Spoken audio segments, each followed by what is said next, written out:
Boa noite, igreja. Boa noite. Bem, primeiramente eu quero dizer, que é uma alegria, é um privilégio poder estar aqui com os meus irmãos.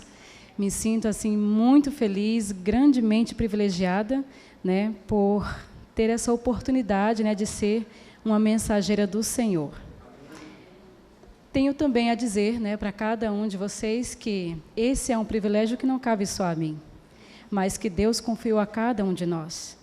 É desejo do Senhor fazer de nós objetos de salvação para o mundo, para que através de nós, da nossa vida, do nosso testemunho, outras pessoas possam vir conhecer essa mensagem maravilhosa que um dia nos salvou. Antes de começar, eu gostaria de fazer uma oração pedindo aqui a direção do Espírito Santo para que Ele nos conduza nessa mensagem, que ela alcance o coração de cada um dos irmãos e também o meu. Podemos orar? Fechemos os olhos para falar com o nosso Deus. Querido Deus e Pai, estamos aqui na qualidade de Teus filhos, indignos e pecadores, mas necessitados completamente da Tua graça. E sabemos pela Tua palavra que o Senhor é bom e está com a Tua mão estendida para dar a cada um de nós o Teu Espírito Santo. Por isso te clamamos neste momento que o Senhor nos conceda o dom do Espírito Santo, que Ele esteja em nosso meio e que também esteja em nosso coração. Me capacite e me use para honrar e exaltar o Teu nome.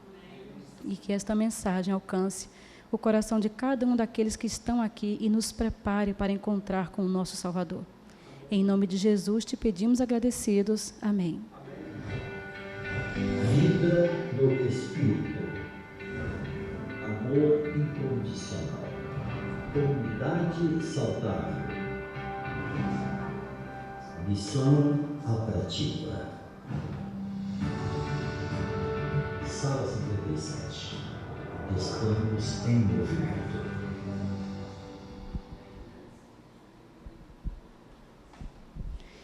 Bem, essa é a vinheta da Sala 57. Este é um movimento de reavivamento espiritual feito pela nossa igreja, por pastores nossos, que tem como objetivo nos conduzir ao Espírito Santo e trazer para a igreja a necessidade urgente que nós temos de compreender e de buscar o Espírito Santo para a nossa vida. E aqui tem o que significa, qual é o objetivo da Sala 57. E diz aqui, vida no Espírito, como nós ouvimos, amor incondicional, vida no Espírito, por quê? A partir do momento que conhecemos a necessidade do Espírito Santo, nós somos levados a ter uma vida em comunhão com o Espírito Santo, porque só Ele é capaz de realizar em nós aquilo que nós não temos condições de fazer por nós mesmos.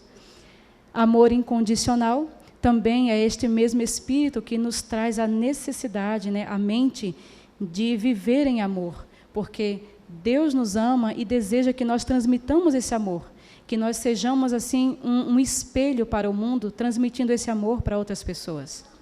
E aqui não dá para ler direito, mas comunidade, acho que é comunidade em ação, não estou lembrada agora. Ficou grande assim na tela, não dá para a gente ver bem. Mas, e aqui estamos em movimento. Por quê? Somos um povo em movimento. Aqui, comunidade saudável. Por quê comunidade saudável? Porque no ambiente de amor em que nós aprendemos, a partir da atuação do Espírito Santo, nós formamos uma comunidade ativa, uma comunidade saudável, produtiva, para pregar o Evangelho. E missão atrativa, porque nós temos uma missão que não é nossa, mas que foi Deus que confiou a nós e que ela é um atrativo para o mundo. É através de nós, da nossa vida em comunhão com o Espírito Santo, que o mundo vai ser atraído a este Evangelho. Então, estamos em movimento porque estamos em busca da nossa salvação, que já está garantida por Cristo, mas que nós temos que fazer a nossa parte em aceitar e em viver em comunhão com Ele, para que isso seja efetivo em nossa vida e, através da nossa vida, outros venham a conhecer. Por isso, estamos em movimento. pregando e vivendo no Espírito para que outros venham a conhecer o nosso Senhor. A nossa mensagem de hoje tem como tema o cumprimento da promessa. Na Bíblia nós temos ali várias promessas, sendo que algumas são condicionais e outras incondicionais. Como assim? Incondicionais é que não depende da ação humana, mas unicamente da vontade de Deus. E condicionais, porque para o seu cumprimento existem ali algumas condições, que podem se cumprir ou não, a depender da nossa resposta a um comando divino ou um apelo divino. Por isso, condicional. E hoje eu trago aqui para a nossa reflexão uma dessas promessas, que é condicional. Uma promessa que dela depende o desfecho de toda a história do nosso mundo, que dela depende o desenrolar do grande conflito em que nós estamos inseridos, e é a partir do cumprimento desta promessa que finalmente poderemos ver o nosso Salvador vindo nas nuvens do céu. E desta vez, como a palavra do Senhor nos ensina, não mais como um bebê indefeso, desprovido de sua glória e com sua natureza divina velada dentro da sua nova natureza humana. Mas por que a nova natureza humana? Porque antes deste momento, desta ocasião em que ele veio ao mundo na pessoa de Jesus, ele era Deus, 100% Deus e unicamente Deus. Em si mesmo, ele não tinha nada de humano, não partilhava em nada da nossa natureza. Muito embora tenha ele feito o ser humano à sua própria imagem e semelhança. E sendo Deus, nos deu ali o grande privilégio de sermos também participantes da sua natureza. Mas como? Como nós, sendo humanos, poderíamos partilhar da natureza divina? Através da eternidade. Porque sendo Deus eterno, ele nos projetou, ele nos planejou para que também vivêssemos eternamente. O sonho de Deus é que o homem nunca envelhecesse, nunca adoecesse e jamais tivesse um fim. Era para o homem ser eterno, e isso é uma coisa que nasceu no coração de Deus logo quando ele sonhou, planejou em criar o nosso pequeno mundinho. Porém, isto era condicional. E como nós falamos antes, dependia da ação humana em cooperação com a divina. Se o homem obedecesse aos reclamos, às leis que Deus havia lhe dado, não precisaríamos passar pela morte, não precisaríamos perder os nossos queridos e nem adoecer e sofrer, como hoje nós vemos, a humanidade cada vez mais se degradando. Isso nunca foi plano de Deus, mas uma consequência natural da desobediência, uma consequência natural do pecado. E para isto é que Jesus, ele morreu. Jesus, ele veio ao mundo, ele era Deus, 100% Deus e e estava no céu com Deus antes de tudo. No livro de João, capítulo 1, diz para a gente assim: no princípio era o Verbo estava com Deus e o Verbo era Deus. Ele estava no princípio com Deus, e tudo o que foi feito por intermédio dele. E sem ele, nada do que foi feito se fez. Então, está trazendo ali para nós a mensagem, de que Jesus, ele era 100% Deus.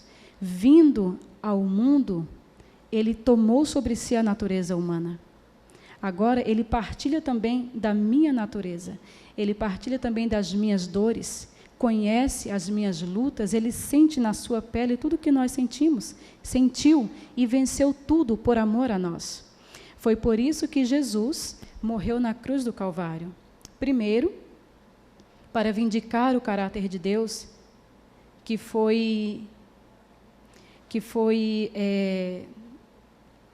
colocado em dúvida lá no céu por Lúcifer. O caráter de Deus foi colocado em dúvidas, mesmo sendo ele santo, perfeito, as suas leis foram tidas como injustas, Deus foi tido como carrasco, e assim, com esse pensamento e com esses ensinamentos, ele conseguiu arrastar até essa parte dos anjos. Para isto, Jesus veio a este mundo, para revelar ao mundo o verdadeiro caráter de Deus, para vindicar as suas leis e a santidade de seu caráter. Mas também veio com outro propósito, a fim de restaurar no ser humano caído a sua imagem e semelhança que foi obscurecida pelo pecado, a fim de nos resgatar das mãos do inimigo que nos roubou, a fim de nos reconectar com o céu. Porque no livro de Isaías, capítulo 59, quem quiser abrir aí para acompanhar a leitura comigo, Isaías, capítulo 59, verso 2.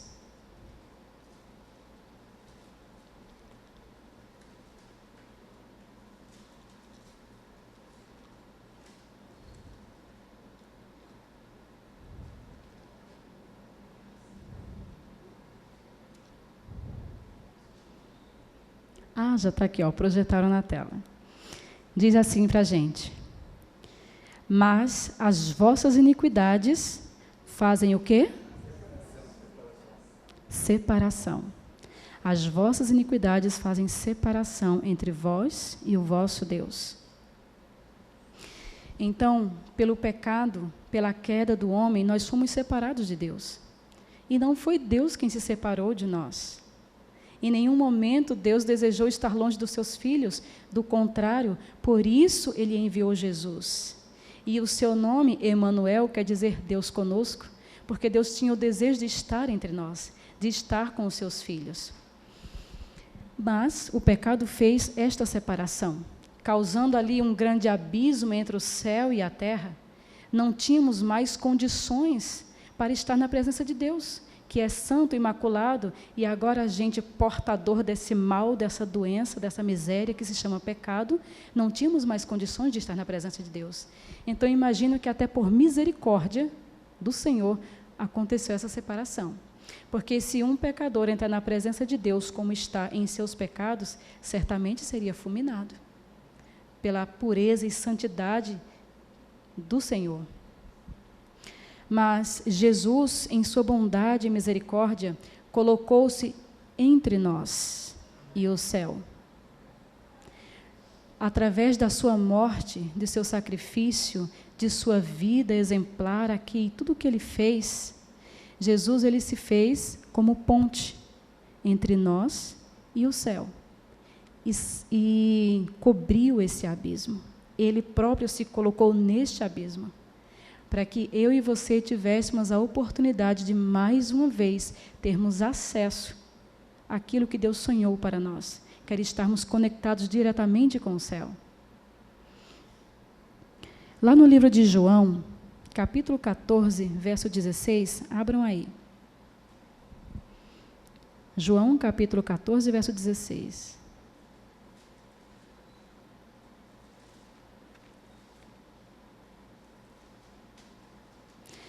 Ali, Jesus, né? Essa aqui são palavras de Jesus, ele tem uma promessa maravilhosa, e essa é a promessa condicional da qual falei. E diz assim: eu rogarei ao Pai, e Ele vos dará outro Consolador, a fim de que esteja para sempre convosco. Agora, quem é este Consolador? Quem? O próprio Jesus nos dá essa resposta. No verso 17, ele continua falando: o Espírito da verdade, que o mundo não pode receber, porque não vê, nem o conhece. Vós o conheceis, porque ele habita convosco e estará em vós. O mundo não o pode receber, porque não vê e nem o conhece. Mas nós sim, nós, aqueles que aceitarem, né, o sacrifício de Jesus, que aceitarem essa promessa, todos aqueles que aceitarem, porque em nenhum momento aqui Deus está fazendo distinção entre um e outro, entre o certo e o errado, porque para Deus todos nós somos pecadores, e carecidos de sua graça. Mas a distinção aqui é entre aqueles que aceitarem esta promessa, aqueles que buscarem a presença de Deus, aqueles que aceitarem, obrigada, irmão, que aceitarem a atuação do Espírito Santo, esses sim alcançarão esta promessa. E compete a nós, como igreja, como povo escolhido de Deus, compete a nós levar esta mensagem para o mundo, de modo que eles também possam chegar a esta compreensão, de que há uma necessidade de que busquem o Espírito Santo. Agora, Jesus, ele já havia cumprido todo o seu papel no plano da redenção. Nós iniciamos aqui com a vinheta da sala 57, certo? Esse é um movimento, como eu falei, um movimento feito pela Igreja Adventista, que iniciou na pandemia, quando as nossas igrejas foram fechadas, né? E não podia mais, não podemos mais nos reunir em grupo, em igreja. Então, muitas igrejas fizeram isso, né? Muitas igrejas fizeram isso, fizeram cultos online. Então, esse foi um dos meios que Deus usou para continuar mantendo o seu povo ali juntinho dele. E a Sala 57 surgiu nesse contexto de pandemia.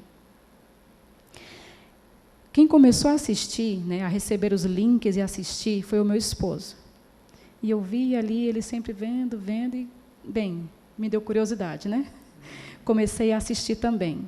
E pela graça de Deus, eu, a partir, né, da convivência com as pregações que eu tenho visto ali todos os dias, eu tenho aprendido de uma mensagem maravilhosa que eu não me envergonho de dizer que eu não conhecia. Até ouvi falar, mas não com a profundidade como eu vinha aprendendo. Sobre o Espírito Santo, sobre esta pessoa maravilhosa da divindade, sobre a sua atuação no plano da redenção e o seu papel de extrema importância para a nossa salvação. Eu não compreendia a profundidade disto. E a partir de estar sempre ali ouvindo e vendo aquelas mensagens, o Espírito Santo tem me esclarecido a mente com relação a isso. E em um dos sermões que eu assisti, o pastor trouxe assim uma mensagem que para mim foi assim, me abriu os olhos completamente. Eu fiquei assim, nossa, eu tenho quase 20 anos de adventista, eu nunca ouvi falar desta forma do Espírito Santo. Nunca ouvi falar desta forma sobre o plano da redenção. E ele trouxe assim para mim a seguinte mensagem, a seguinte verdade. A história da redenção foi dividida em 3 fases, ou em 3 períodos de tempo, em que, na primeira, em todas essas fases, a Trindade, né, as 3 pessoas da divindade estiveram atuando no plano da salvação juntos, um apoiando o outro. Porém, em cada um desses períodos, uma dessas pessoas estava trabalhando de forma mais enfática, mais presencial, vamos dizer assim. E ali no período, no primeiro período, ou na primeira fase, a gente vê a atuação de Deus, o Pai. Foi através do Pai que Jesus ele veio, porque foi Deus quem enviou o Pai. E é o mesmo que também nos concede o Espírito Santo. E logo no segundo período, nós vemos a atuação de Jesus, onde ele veio, né, sendo Deus, se fez homem, adquiriu para si a natureza humana e passou a viver entre nós, tendo ali uma vida de exemplo, de sacrifício, né? E esta foi a segunda fase do período da redenção.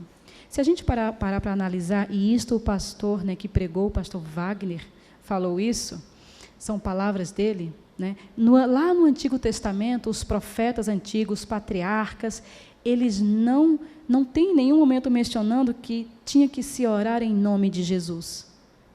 Porque aquele não era o tempo da atuação de Jesus. Ele estava atuando, mas ele não estava à frente, vamos dizer assim. Aquele não era o momento dele. Ele, na plenitude dos tempos, ele veio para cumprir as profecias, e só aí nós vemos no livro de João, onde ele diz, vamos para o capítulo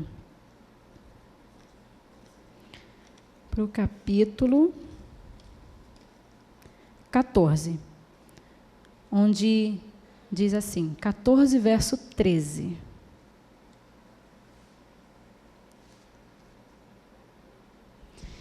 E tudo quando pedirdes em meu nome, isso farei, a fim de que o Pai seja glorificado. Então, Jesus, como eu mencionei antes, ele veio com o objetivo de vindicar o caráter de Deus e restaurar em nós a imagem e semelhança que nos foi tirada pela entrada do pecado no mundo. Certo? Então, Jesus, ele exalta o Pai. Em todo momento, né, vários milagres que a gente viu que Jesus fez ali, ele não se expunha, ele não queria se expor, porque o objetivo dele era exaltar o Pai. E como isso são palavras também de Jesus, em algumas Bíblias, né, até tem a letra colorida, né, em outra cor diferenciando, para mostrar que aquelas são palavras de Jesus, e ele mesmo diz, e tudo quanto pedirdes em meu nome, isso farei, a fim de que o Pai seja glorificado. Então, o objetivo de Jesus era glorificar o Pai, era mostrar o Pai, era revelar o caráter do Pai para o mundo. Hoje, precisamente hoje, estamos vivendo na terceira fase da redenção. E isso eu aprendi lá, na sala 57. Estamos vivendo na terceira fase da redenção, onde a terceira pessoa da divindade é o agente principal para o cumprimento da promessa, para o cumprimento da volta de Jesus. E esta é a promessa que Jesus fez para nós, porque ele diz assim, João, capítulo 16, versos 5 ao 7, ele nos prometeu o Espírito Santo. E diz assim, mas agora vou para junto daquele que me enviou, e nenhum de vós me pergunta, para onde vais? Verso 6, pelo contrário, porque vos tenho dito estas coisas, a tristeza encheu o vosso coração. E o verso 7, mas eu vos digo uma verdade, convém-vos que eu vá, porque se eu não for, o Consolador não virá para vós outros, se porém eu for, eu vou-lo enviarei. Então esta é uma promessa, se eu for, eu vou-lo enviarei. É preciso que eu vá, eu preciso ir para que ele venha. Essa promessa de Jesus, né, esta conversa de Jesus ali com os discípulos, aconteceu pouco antes, né, de sua morte, onde ele estava prevenindo os seus discípulos sobre tudo o que iria acontecer. Ele deixou bem claro que ele iria morrer, que ele seria humilhado, seria crucificado, que ao terceiro dia ressuscitaria. Então, ele falou tudo para os discípulos, para que quando aquilo acontecesse, eles pudessem lembrar, poxa, nós fomos advertidos. Mas Jesus sabia que, apesar das advertências, eles não tinham compreendido completamente o que ia acontecer. Eles esperavam de Jesus um rei, mas como um rei terreno, um rei em pompa, que fosse libertar eles, né, do poder romano. Eles não compreendiam, não haviam compreendido que o reino de Jesus não era deste mundo. Então, Jesus, sabedor disso, fez essa promessa, que ele enviaria o Espírito Santo, o Consolador. Agora, qual é o papel dele? Por que ele vem? Para que nós precisamos da atuação do Espírito Santo em nós? Verso 8, continuando lá no capítulo 16, verso 8, traz para a gente, né, o que o Espírito Santo veio fazer em nosso favor. Quando ele vier, convencerá o mundo do pecado, da justiça e do juízo. Então, é o Espírito Santo quem me convence. É o Espírito Santo quem me faz lembrar de quem é Jesus e de quem sou eu. É o Espírito Santo que me dá a consciência de que eu sou totalmente necessitada da graça de Cristo. é só pela atuação do Espírito Santo que eu consigo falar para outra pessoa do amor de Deus. E é por este mesmo Espírito que esta outra pessoa é convencida de que eu estou falando a verdade. Porque é Ele quem convence e é Ele quem converte o coração. Por isso, a grande necessidade que nós temos deste reavivamento. Vou ler aqui um pouquinho para vocês o livro Testemunhos para Ministros. E aqui traz a mensagem, né, da vinda do Espírito Santo, mas comparando, e isso está na Bíblia, né, a vinda do Espírito Santo como uma chuva. E diz assim: o Senhor que faz os relâmpagos lhes dará chuveiro de água e fará descer a chuva temporã e a serôdia. O que era a chuva temporã e a chuva serôdia? Ela continua explicando. No Oriente, a chuva temporã cai no tempo da semeadura. Ela é necessária para que a semente possa germinar. Sob a influência de fertilizantes aguaceiros, brota o tenro rebento. Caindo perto do fim da estação, a chuva serôdia amadurece o grão e prepara para a foice. O Senhor emprega essas operações da natureza para representar a obra do Espírito Santo. A chuva serôdia a chuva temporã já aconteceu. E ela aconteceu lá no Pentecostes. Quando os discípulos clamaram e receberam o Espírito Santo, e diz, né, que milhares ali aceitaram a mensagem e foram salvos, né, e foram batizados no mesmo dia 3.000 pessoas, com uma pregação de Pedro. Né? E isso, com certeza, teve mais outras pessoas, né? Outros acontecimentos, outras pregações, que muitos outros vieram a se converter.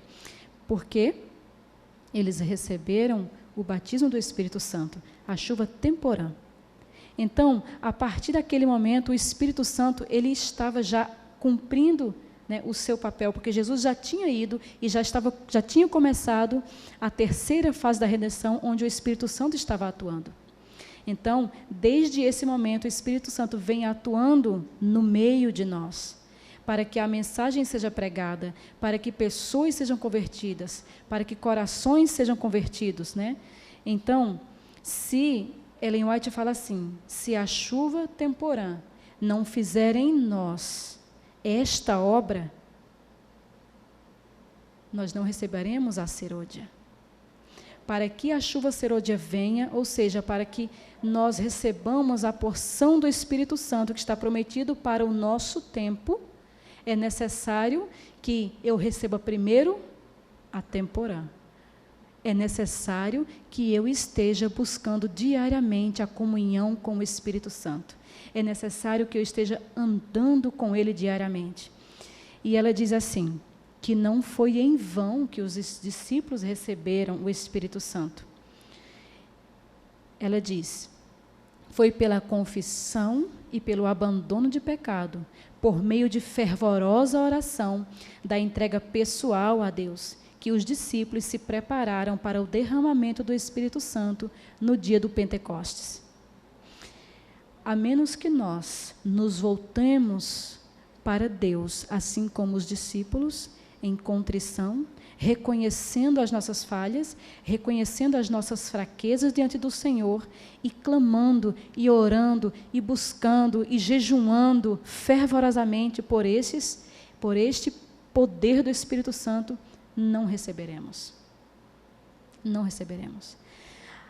A nossa igreja tem sido alertada para esse momento. Vários movimentos, né, têm acontecido, a Sala 57 é apenas um deles, mas outros movimentos têm acontecido dentro da igreja. A igreja tem sido despertada para essa necessidade de compreender a promessa do Espírito Santo, porque enquanto eu não compreender isso, eu não vou buscá-lo. Eu não vou me conscientizar de que necessito dele e não vou buscar a sua presença. E a nossa igreja tem sido despertada para este momento. E ela diz que enquanto o Espírito Santo não vier, Jesus não virá. Mas a boa notícia é, ele já está em nosso meio. Mas é desejo de Deus que Ele esteja em nós. Uma coisa é você ter o Espírito Santo atuando nos movimentos, né, da igreja, nos projetos missionários que nós fazemos. E Ele está trabalhando conosco. Outra coisa é Ele estar dentro de nós, atuando através de nós, nos fazendo vasos, nos fazendo depositários dessa graça maravilhosa, dessa mensagem maravilhosa, e nos dando capacidade para expor essas mensagens. Então, nós já temos, sim, o Espírito Santo desde lá do Pentecostes, porque Jesus, Ele não mente, Ele prometeu e Ele cumpriu, e o Espírito Santo veio. Mas para o nosso tempo, o Espírito Santo será derramado de uma outra forma, que é chamada de chuva serôdia, que é um derramamento em profusão, em grande quantidade. A chuva serôdia significa grande quantidade. Grande quantidade de quê? Do Espírito que nos move, que nos capacita, que nos impulsiona, que nos faz recordar do que Jesus fez por nós. Porque nós, irmãos, pelo pecado que há em nós, infelizmente lutaremos com ele até que Jesus volte. Nós estamos no caminho em busca, né, da perfeição. Estamos num processo de santificação. Mas esta santificação e perfeição completa só teremos quando Jesus voltar e finalmente restaurar em nós a sua imagem, a sua semelhança. Até lá, lutaremos contra as nossas fraquezas, contra o nosso eu. E o Espírito Santo é esse agente que vem para nos capacitar e nos dar poder para isso, para que o mal não vença, para que a nossa natureza carnal não vença. E então, por causa das nossas preocupações diárias, que são muitas, né? O trabalho, escola, crianças, marido, enfim, né? O marido, a preocupação com a esposa, com casa, com o trabalho, são tantas coisas que ocupam a nossa mente, que somos tentados a esquecer do que Jesus fez por nós. Às vezes passa desapercebido e não tiramos nem tempo para orar. Às vezes não estudamos a nossa lição, né? Não temos um momento ali de comunhão especial com Ele. Não fazemos dele o nosso amigo. Isso, infelizmente, é uma coisa que acontece. Acontece. Porque é muita coisa, é muita informação, e o inimigo trabalha para que você esteja tão ocupado a ponto de esquecer. Por isso, nós necessitamos do Espírito Santo, do cumprimento desta promessa em nossa vida, porque é Ele quem vai nos fazer olhar para a cruz e enxergar que aquilo foi feito por mim, e que eu deveria estar lá, e não Jesus, que era perfeito. Eu falei aqui antes, né, que o pecado, ele fez uma separação entre o homem e Deus, entre o céu e a terra. E Jesus, ele veio para nos reconectar, para nos religar com o céu. E ele próprio, com o seu corpo, com o seu sacrifício, ele se colocou no meio, para que eu e você pudesse mais uma vez voltar para o nosso lugar de origem. Voltar para a natureza de origem que Deus planejou para nós, que era perfeita. E o Espírito Santo é este agente que vai impressionar a nossa mente a lembrar desses detalhes. Eu trouxe um vídeo que não é bonito, é triste, infelizmente, mas que vai trazer luz para a nossa mente e nos fazer olhar para a cruz, enxergando o que realmente aconteceu ali. Porque, às vezes, como falei, somos tentados a esquecer, né? O irmão vai colocar para a gente um vídeo. Vamos aqui prestar atenção. Aqui estão os filhotes com a sua mamãe. O rebeldezinho fugiu.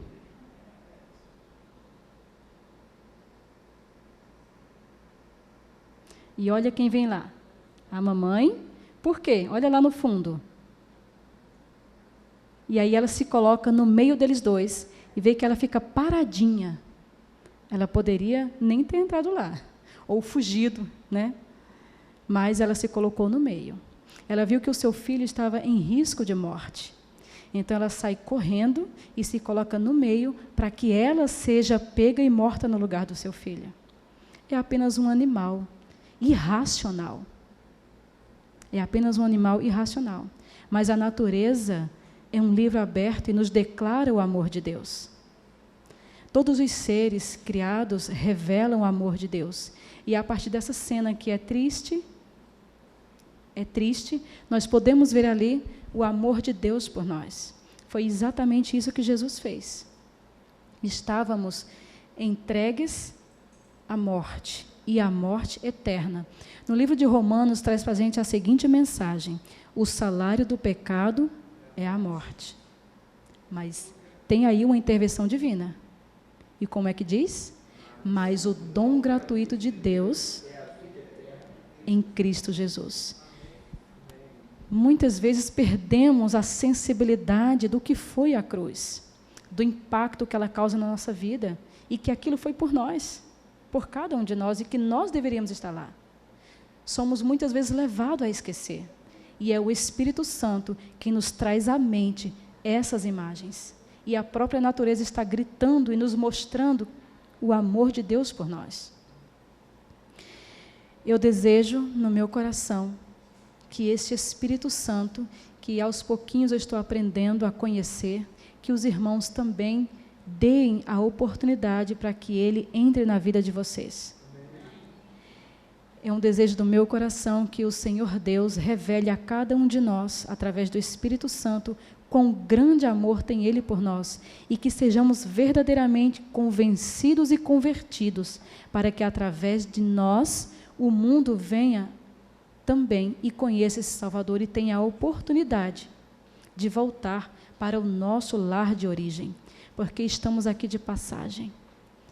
Glória a Deus, estamos aqui de passagem, este não é o nosso lugar.